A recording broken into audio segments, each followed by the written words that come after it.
स्वागत है आप सभी का और आप सबके सुखी समृद्धशाली मंगलमय जीवन की मैं प्रार्थना करता हूँ। आज मैं आपके समक्ष बुद्ध वाणी से भगवान बुद्ध के एक महत्वपूर्ण संदेश को साझा करने की कोशिश कर रहा हूँ। मानव जीवन तमाम सारे दुख आपत्तियों से भरा हुआ है। इस धरा पर जब से मनुष्य का जन्म होता है तब से लेकर के और अपने जीवन के अंत तक वह पूरा जीवन संघर्ष सिर्फ इस बात के लिए करता है कि वह अपने जीवन में दुखों से मुक्त होना चाहता है। लेकिन दुखों से मुक्त होने के लिए दो दृष्टियां हैं। भगवान बुद्ध ने एक दृष्टि बताई है सम्यक दृष्टि और एक है मिथ्या दृष्टि। तो जो संसार में रहने वाले जो सांसारिक लोग हैं उनकी एक जीवन की दृष्टि बनी हुई है कि अगर हमें दुखों से मुक्त होना है और परम सुख शांति को उपलब्ध होना है तो इस संसार में मैं सर्वाधिक संपत्ति का मालिक बनूं। मेरे पास बहुत सारी संपत्ति है। तो इस विचार इस लोगों की दृष्टि को देखते हुए भगवान बुद्ध ने एक उपदेश दिया जिसका नाम है निधि खंड सूत्र। यह निधि खंड सूत्र त्रिपिटक के सुत्त पिटक का 5वां खंड खुद्दक निकाय का प्रथम ग्रंथ खुद्दक पाठ का एक सूत्र है जिसे हम निधि खंड सूत्र कहते हैं। तो निधि का मतलब प्रॉपर्टी है, संपत्ति। तो सर्वाधिक संपत्ति का मालिक बनने की जो मनुष्य की चेष्टा है कि वह इस दुनिया का सम्राट बने तो वह सारी सुख संपदाओं को पा लेगा। तो भगवान बुद्ध कहते हैं कि इस संसार में 4 प्रकार की संपत्तियां हैं। प्रथम जो संपत्ति है वह है थावरा निधि। थावरा निधि का मतलब है जो प्रॉपर्टी स्थिर है, जो मूव नहीं हो सकती, चल नहीं सकती। अचल संपत्ति है, जैसे हमारा घर है। यदि घर कानपुर में है तो लखनऊ में नहीं जा सकता। यदि हमारी जमीन लखनऊ में है तो वह नागपुर में नहीं जा सकती। लेकिन यह बहुत ही बहुमूल्य संपत्ति है। इससे भी अधिक जो मूल्यवान संपत्ति है वह है चल संपत्ति, जिसमें आपका धन है, रुपया पैसा, हीरा मोती रत्न, ये सभी इसके अंतर्गत आते हैं, जिसे कहीं आप ले जा सकते हैं। ये बहुत मूल्यवान प्रॉपर्टी है। भगवान बुद्ध के काल की एक घटना है। एक बार एक व्यक्ति है जो बहुत परेशान हो जाता है अपने परिवार से, बहुत संपत्ति कमाता है, लेकिन उसकी पत्नी उसके बच्चे कोई उससे संतुष्ट नहीं रहते।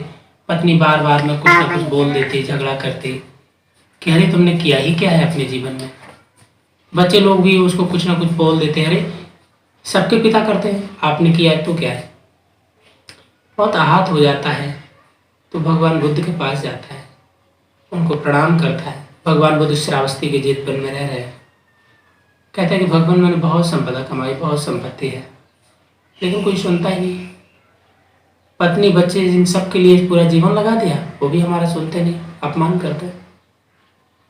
अब मैं रहना नहीं चाहता हूँ इस संसार में, आप अपनी शरण में ले लीजिए। तो भगवान बुद्ध कहते अच्छा। तो वह उसको एक छोटा सा पत्थर देते हैं, कहते जाओ इसे बेचने के लिए, लेकिन इसे बेचना नहीं, वापस ले आना।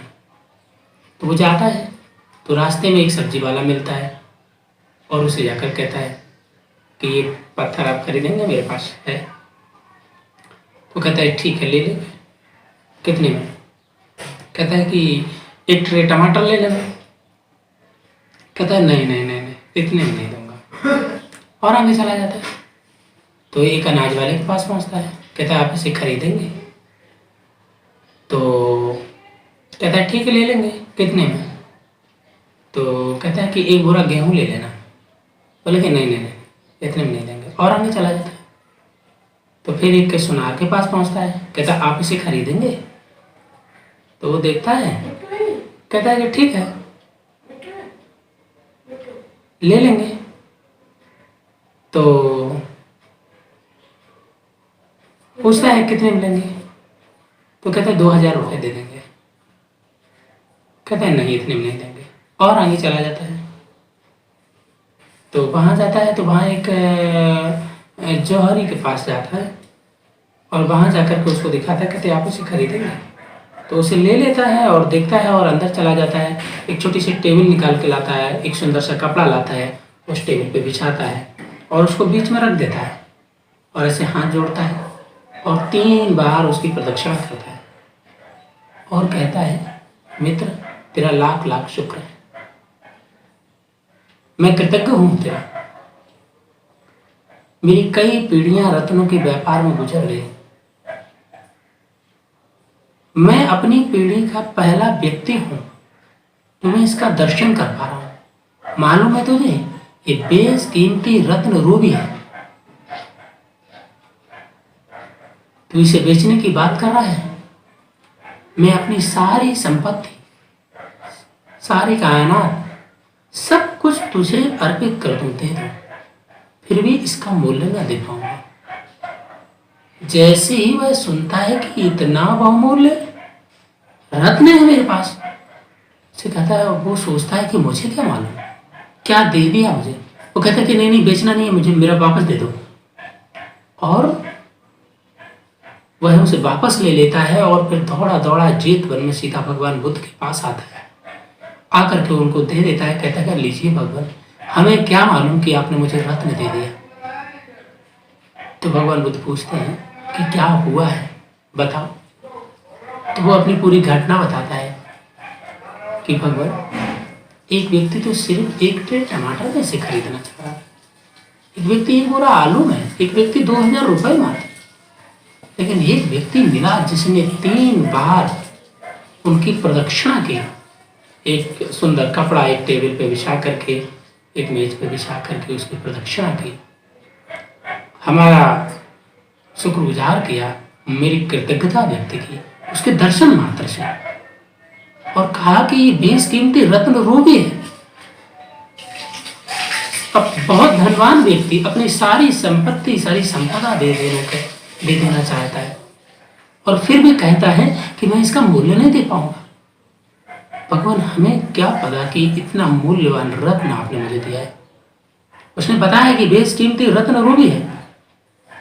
भगवान मैं तो उसे लेकर के दौड़ा दौड़ा चला आया आपके पास।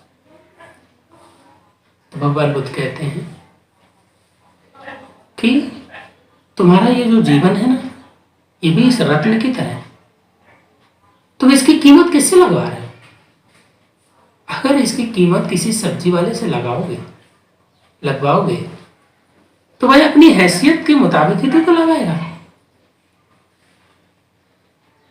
कहने का तात्पर्य यह है कि जो चल संपत्ति है वह कितनी मूल्यवान है,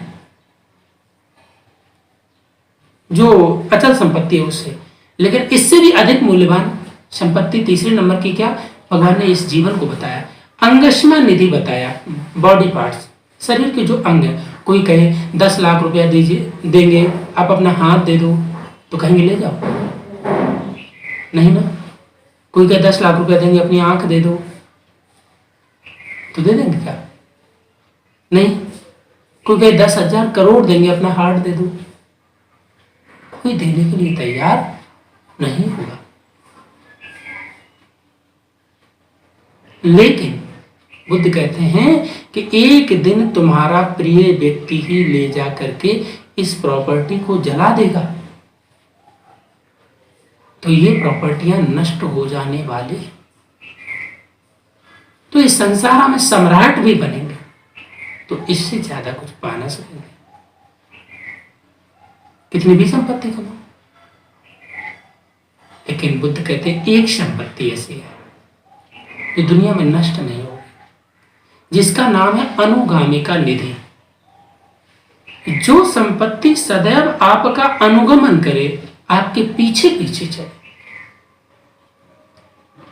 तो वह संपत्ति क्या है? जो आपका पीछा करे। तो व्यक्ति अपने लोभ से बंधा रहता है, अपने स्वार्थ से बंधा रहता है, लेकिन जब कोई व्यक्ति देना सीखता है, जिसमें त्याग पैदा होता है, जो दान देता है, वह भला किसी की चोरी क्या करेगा? जो लोगों को सहयोग करना चाहता है, जो लोगों की मदद करना चाहता है, दान देता है, तो उसमें परोपकारता और उपकारता का भाव जागता है। वह करुणा और मैत्री से पोषित होता है, घृणा से नहीं, क्रोध से नहीं।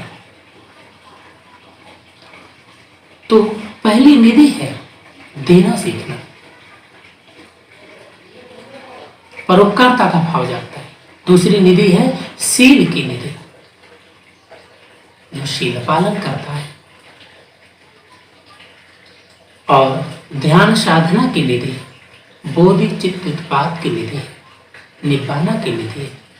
जब कोई व्यक्ति अपने जीवन में बुद्ध धम्म का अनुकरण करते हुए निब्बाना जो है वह परम सुख की अवस्था है, उस परम सुख की अवस्था की ओर बढ़ता है, अग्रसर होता है, उसको उपलब्ध होने के लिए प्रयास करता है, तो उसका संपूर्ण जीवन लोक कल्याण की भावना से निहित होकर वह जीता है। और ऐसा जीवन अनंत जीवनों के लिए सुखकर होता है, कल्याणदायी होता है। वह स्वयं के लिए तो मंगलदायी है ही, औरों के लिए भी मंगलदायी है।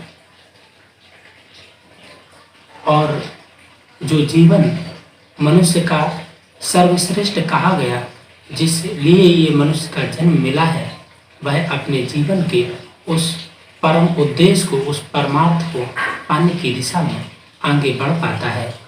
यह निधि कंड सूक्त है, जिसमें भगवान बुद्ध इतने मार्मिक सुंदर ढंग से मनुष्य जीवन के उस परम ध्येय को व्यक्ति कैसे प्राप्त कर सकता है, बुद्ध इस संदेश में हमें बताते हैं। आज के लिए इतना ही, मैं यहीं रुकता हूँ।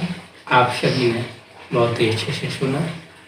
आप सभी के लिए मैं पुनः मंगल मैत्री करता हूँ कि आप सबका जीवन सुखी हो, आनंदित हो, दुख मुक्त हो, रोग मुक्त हो, द्वेष मुक्त हो, और सबका मंगल हो, सबका मंगल हो, सबका मंगल हो।